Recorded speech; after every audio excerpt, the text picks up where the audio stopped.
The Creator is the fourth film from Gareth Edwards, most known for his two IP-driven projects, the 2014 Godzilla film, and then his Star Wars movie that came out in 2016, Rogue One. Now, through these projects, we have seen that Edwards has an amazing ability to understand scale in integrating CGI into live action. But strangely enough, through those two films that were both financially successful, he's been unable to make another film in 7 years. But now he has finally released a film and given a quite sizable budget of $80 million. Many people are starting to gather around this film and try to protect it before it even comes out, because it almost represents a dying breed of filmmaking. An original science fiction film that is not connected to a comic book or Star Wars or Star Trek or something that already exists in the IP. So with all these savior claims, does The Creator really live up to the hype? The Creator is a film full of great success and great failures. On the one hand, easily this is one of the best looking films of the year. The Creator feels like a rush of hope in the world of visual storytelling and science fiction. Perfectly integrated visual effects and practical elements that will make you wonder how Marvel is still putting out films like Ant-Man and the Wasp: Quantumania with an estimated budget of $200 million, while Edwards is creating magic with 80. Edwards puts together a team of some of the best working cinematographers, with Greg Fraser and Oren Sofer. Much like Fraser's work on last year's The Batman, the unbelievable lighting and color depth that we are given will have you scratching your head. Action sequences full of genuinely tense moments from a director with a real vision. But behind the visuals is a story that is so deeply derivative and shallow that it feels like it was written by the AI the film so strongly wants to defend.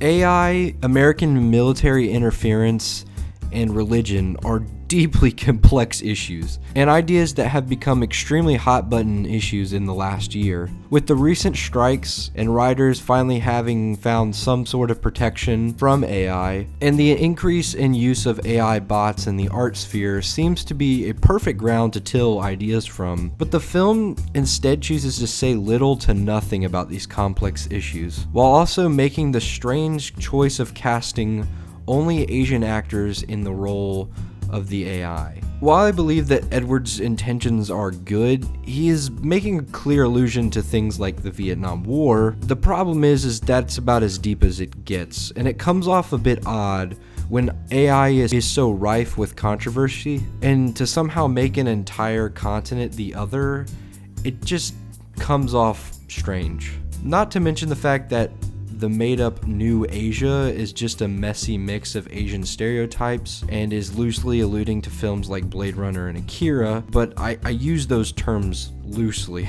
What we have are strands of ideas so clearly plucked from other totemic science fiction works that say little to nothing about the story or ideas of this film. You'll find the advertisements of Blade Runner or the savior child of Akira, even the action set pieces of Star Wars or the lone wolf and cub stories of old Japanese cinema. But all they do is allude to better stories that have something to say. This film feels like it has nothing to say outside of being empathetic and its very general anti-war sentiments, which leads to a story and themes that become so paper thin that the film falls apart with a simple push. John David Washington does his best. John David Washington does prove to be a great star in this gigantic work. Like I mentioned before, Edwards is really great at making these characters feel real in these ginormous, huge images that he is able to create. Even newcomer Madeline Univalis does a really great job with what she is given and brings a real human performance to the role of Alfie.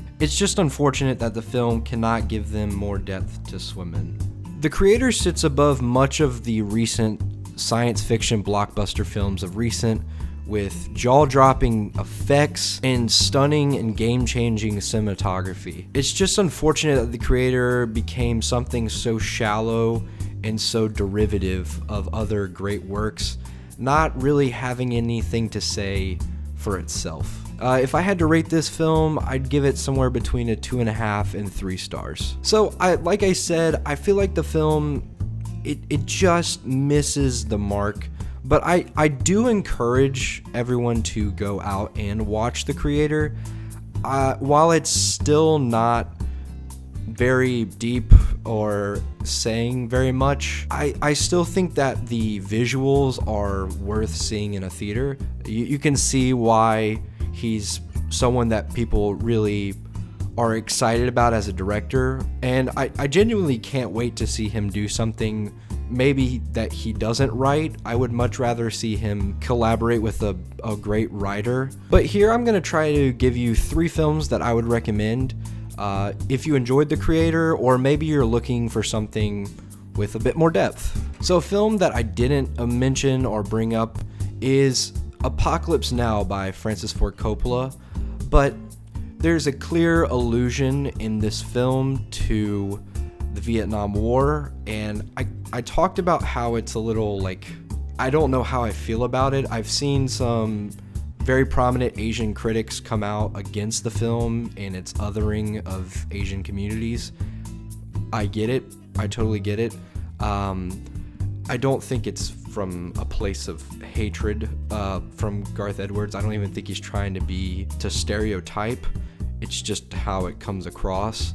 But I think that the illusion he's trying to make is to the Vietnam War and America's bombing of countries like Laos and Cambodia while they were at war with Vietnam, which is a very interesting thing to talk about. And I think that Apocalypse Now is a much more in-depth look at how war really is and how this dive into almost insanity the film represents and works as.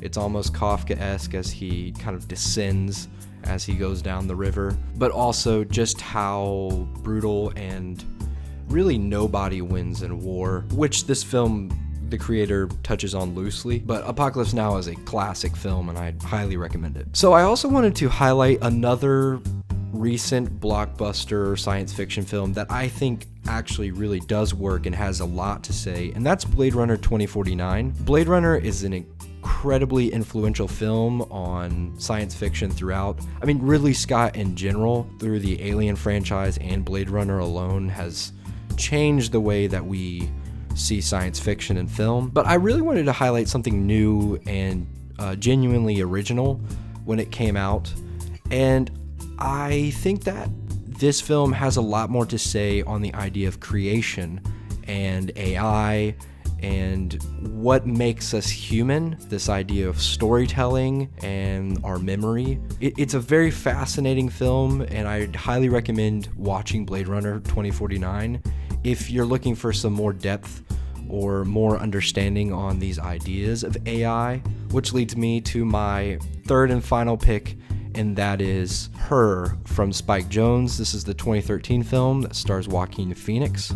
Her is like maybe the opposite of this movie. It's a film about our relationship to AI, and I think it's in a much more interesting and unique way. It talks about AI through this lens of relationships, how that line can be crossed. Is there really a line that AI is withheld by? There's no boundary to AI, and this idea that we as humans are bound by our physical being, and AI is only bound by the technology that it is withheld in as well, but that technology is kind of boundless when it comes to the internet compared to our human body. And it becomes a very interesting film about how, is AI relationship real? Can it be real? Is it good? Is it bad? It's an incredible work of science fiction that I highly recommend. So just let me know if you like the creator. I think this is my first negative review I've given, or like middling review on a film. I'd love to hear what y'all are thinking. What are y'all seeing? I know that the movies are going to start picking up here as we enter the Oscar season. I'm very excited about a ton of films coming out. I'd love it if you leave a like and subscribe, and I hope y'all have a great day.